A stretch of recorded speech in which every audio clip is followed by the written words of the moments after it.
Dok siya kay Dominic ng isang lugar sa Fenris, ngunit mabilis na nagdilim ang ekspresyon ng kapitan nang maalala niya ang mga banta ni Martin laban sa kanyang mga anak.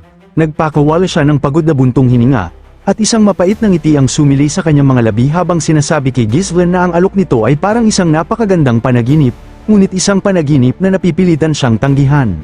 Nagsisimula ang kabanata sa loob ng malamig at nakapanghihilakbot na mga pader ng isang marangyang mansyon, habang malakas na bumubuhos ang ulan at humahampas sa mga bintana. Sa loob, kasing gulo rin ng bagyo ang atmosfera, si Martin ay naglalagablab sa matinding galit habang sinusumpa niya si Master Tenant dahil sa patuloy nitong pagkapit sa isang uri ng pagmamataas na wala namang praktikal na silbi. Nagbubulong siya sa sarili tungkol sa mga aral na natutunan niya mula sa lalaki, ngunit hindi niya maintindihan ang pagiging pabago-bago ni Tenant, kung paano nagagawa ng isang lalaking may napakalaking talento na umupo na lamang at sayangin ito. Naghihintay na lamang na may humila sa kanya papunta sa gitna ng labanan. Kalaunan, ibinaling ni Martin ang kanyang matalim at tumatagos na tingin kay Dominic, isang batikang mersenaryo na nakatayo sa mabigat at disiplinadong katahimikan. Tinanong niya kung kaya bang maunawaan ni Dominic ang kanyang pagkadismaya sa ganitong klaseng nasasayang na potensyal. Matapos ang ilang sandaling tensyon, sa wakas ay nagsalita si Dominic. Mababa ang kanyang tinig nang tanungin niya kung ano ang napakahalagang dahilan upang personal siyang ipatawag ni Martin sa gitna pa ng ganitong kalakas na bagyo. Napangisi si Martin sa tanong, ipinaliwanag niya na ang kanyang nakatatandang kapatid ay tuluyang nabulag ng walang ingat na uhaw sa kapangyarihan. Sa isang hakbang na amoy desperasyon, ang kapatid niya ay nagtatagpa ng isang bagong kumpanyang pangkalakalan, sumabak sa industriyang wala siyang anumang karanasan, lahat para lamang haminin si Martin sa sarili nitong teritoryo. Tahimik na nakinig si Dominic habang tinatanong siya ni Martin kung ano ang inaasahan nitong gawin niya. Nakakakilabot ang sagot. Nais ni Martin na burahin sa mundo ang Campbell Commercial Company, upang masigurong matutupad ito. Marahas na ibinagsak ni Martin ang isang magarang punyal sa mesa. Ang makinang nitong bakal ay kumikislap sa mahinang liwanag. Inutusan niya si Dominic na iwan ito sa madugong pinangyarihan ng krimen, upang palabis ang ibang marangal na angkan ang may kagagawan sa nalalapit na patayan. Pinulot ni Dominic ang punyal, at nanlaki ang kanyang mga mata nang makilala niya ang sagisag na nakaukit dito. Ang sandatang ito ay pag-aari ng isang ganap na ibang aristokratikong pamilya. Habang nabibigatan siya sa moral na pae ng kaakibat ng misyon, patuloy namang dinagdagan ni Martin ang presyon, sinasabing ang huling araw ng palugit ay sa susunod na linggo, partikular bago magsimula ang kompetitibong subasta. Halatang nayanig si Dominic sa napakaikling palugit, ngunit hindi pa tapos si Martin sa paglalaro ng kanyang baraha. Sa isang mapanindak at mapanlamang na tingin, pinaalalahanan niya ang pinuno ng mga mersenaryo na ang kanyang mga anak ay kasalukuyang nasa ilalim ng mahigpit na pagbabantay ni Martin. Nayanig hanggang sa kaibuturan at pasan ang imposibleng pagpipilian na nasa kanyang harapan, lumabas si Dominic muli sa walang tigil na ulan, mas hinigpitan niya ang hawak sa hawakan ng punyal hanggang sa pumuti ang kanyang mga kamao. Ang malamig na bakal ay paalala ng dugong mapipilitan siyang damanak. Habang naglalakad siya pabalik sa kanyang base, sa punong himpilan ng mga mersenaryo, mabigat ang hangin sa tensyon. Ibinunyag ni Dominic ang detalye ng misyon sa kanyang mga pinagkakatiwalaang kasama. Sumabog ang silid sa galit at hindi paniniwala. Isinumpa ng mga mersenaryo ang pangalan ni Martin, tinawag siyang isang baliw na halang ang kaluluwa dahil sa pag-uutos ng pagmasaker sa sariling tauhan ng kanyang kapatid, at paggamit ng panlilinlang upang magsimula ng digmaan sa pagitan ng mga marangal na angkan. Ibinuhos nila ang sama ng loob kung paano patuloy na ginagamit ng batang Roderick ang inosenteng mga anak ni Dominic bilang panangga upang manatiling sunod sa anyaran ng grupo.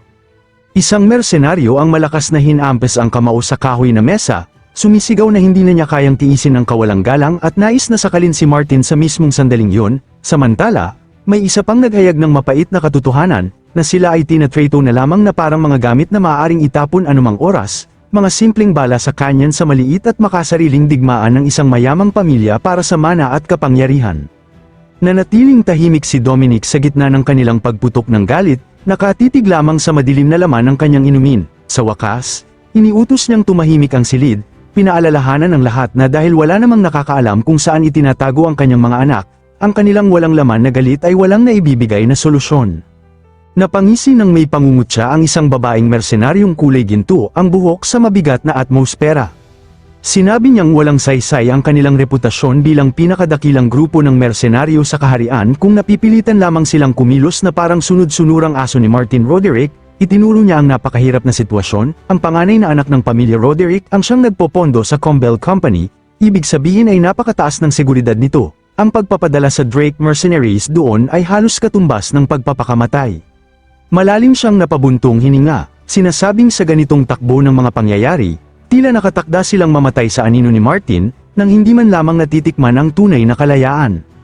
Kalaunan, napunta ang usapan sa Hilaga, isang mersenaryo ang nagpahayag ng matinding panghihinayang na sana ay lumipat na sila roon ilang taon na ang nakalipas. Sinabi niyang mas maganda sana ang kanilang buhay kung nasa ilalim sila ng pamumuno ng tanyag na si Count Fenris, isang lalaking sinasabing tunay na gumagalang sa kanyang mga sundalo, sa halip na tratuhin ang mga ito bilang simpleng kasangkapan.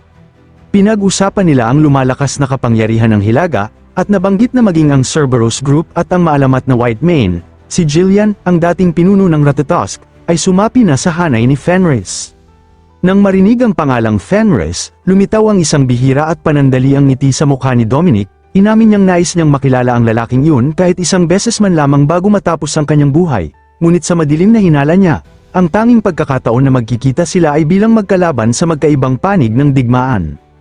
Biglang bumukas ang pinto ng tavern ng malakas habang isang mersenaryo ang sumugod papasok, hinihingal at nauutal sa pagkabalisa. Sinabi nito sa kapitan na may isang misteryosong bisita ang dumating. Sa ganitong oras ng gabi, agad naging alerto ang grupo, nagtataka kung sino ang maghahanap sa kanila sa kalagitnaan ng gabi. Ngunit nang banggitin ng mensahero ang pangalan ng bisita, halos tumigil ang tibok ng puso ng lahat. Ipinakilala raw ng bisita ang kanyang sarili bilang sugo ni Count Fenris, si Jillian mismo. Pumasok si Jillian sa silid, mabigat at nakapangunguna ang kanyang presensya. Ipinakilala niya ang sarili bilang dating pinuno ng Ratatosk at kasalukuyang vice-leader ng Fenris Mercenaries. Halos mabigla si Dominic nang makita ang maalamat na mandirigma na nakatayo sa loob ng kanyang base. Hindi na nag-aksaya ng oras si Jillian sa mga formalidad. Diretso niyang tiningnan sa mata si Dominic at sinabing may isang mahalagang tao na nangangailangan ng kanyang presensya. Pinangunahan ni Jillian si Dominic papunta sa madilim na kagubatan, patungo sa isang liblib at halos wasak na kubo. Sa loob, nakaupo ng kalmado ang batang si Ghislaine malapit sa naglalagablab na apoy, habang ang amoy ng simpleng pagkaing niluluto ay pumupuno sa maliit na espasyo. Pagpasok ng dalawang lalaki, formal na ipinahayag ni Jillian na naihatid na niya ang kapitan. Tumingala si Ghislaine at nagbigay ng maikling paumanhin sa biglaan at misteryosong pagpapatawag, bago inimbitahan si Dominic na maupo. Lubos na nagulat si Dominic sa murang edad ni Ghislaine. Nagsimulang magkarera ang kanyang isipan habang iniisip kung posible bang ang batang ito ang maalamat na taong matagal na niyang naririnig. Humingi siya ng kumpirmasyon kung ang binata nga ba ang tunay na Count Fenris.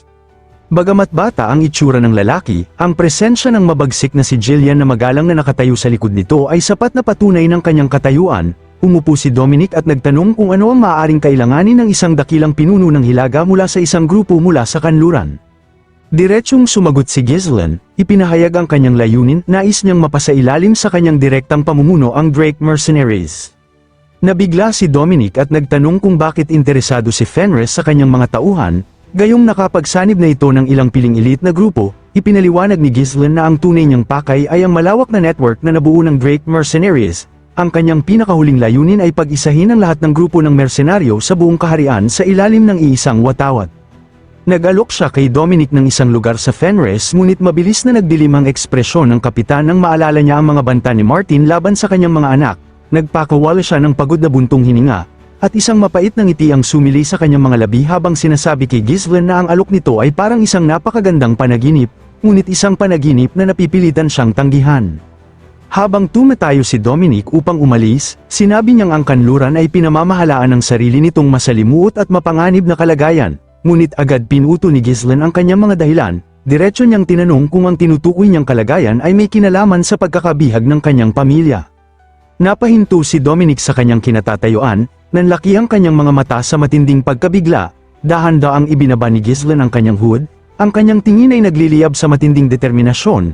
Nangako siyang siya mismo ang lulutas sa sitwasyon ng mga bihag, at puputulan ang ugnayang nagtatali sa Drake Mercenaries sa pamilyang Roderick. Sa kanyang isipan, kinilala ni Ghislaine ang lalaking nasa kanyang harapan kung sino talaga ito, si Dominic Drake, ang huling pinuno ng mga mersenaryo na minsang nagkaroon ng lakas ng loob na tumindig laban sa kapangyarihan ng hukbo ng hari ng mga mersenaryo. Lumipat ang tagpo sa puso ng lungsod, kung saan nakatayo si Ghislaine sa tuktok ng isang mataas na tore sa gitna ng malakas na ulan, kasama sina Belinda at Lucas. Mula roon ay tanaw nila ang malawak na lupain ni Martin, isang monumento ng kasakiman. Napasingwot si Lucas sa karangyan ng mansyon, habang si Belinda naman ay nagrereklamo sa masamang panahon. Sinasabing tila bawat misyon nila kamakailan ay nauuwi sa pagkabasa hanggang buto. Ipinaalala ni Ghislaine sa kanya na bilang commander ng Northern Army, hindi niya maaaring kumilos ng lubos na pabaya, ngunit pabirong itinuro ni Lucas na ang kasalukuyan nilang pagpasok ay tila lumalagpas na rin sa hangganang yun.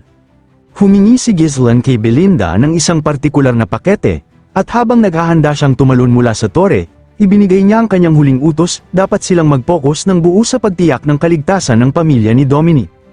Noong una ay nalito si Belinda, tinatanong kung hindi ba sila sabay-sabay papasok sa mansyon, ngunit simpleng sinabi ni Ghislaine na para sa pagpupulong na ito, balak niyang dumaan mismo sa harapang pinto.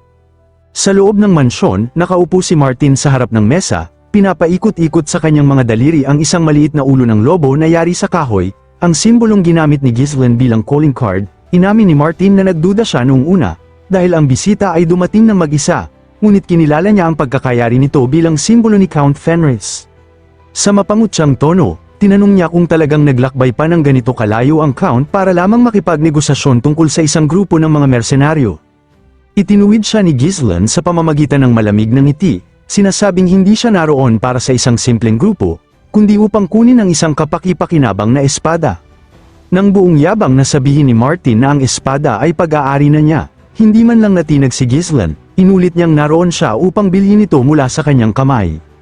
Tumawa si Martin sa inaakala niyang maling yabang ng Count, ngunit biglang naputol ang kanyang tawa nang ihagis ni Ghislaine ang isang mabigat na supot ng runestone sa ibabaw ng mesa, ang mga bato ay kumikislap mula sa loob, at napagtanto ni Martin na ang laman ng supot ay sapat na kayamanan upang makabili ng 2 maliit na kastilyo.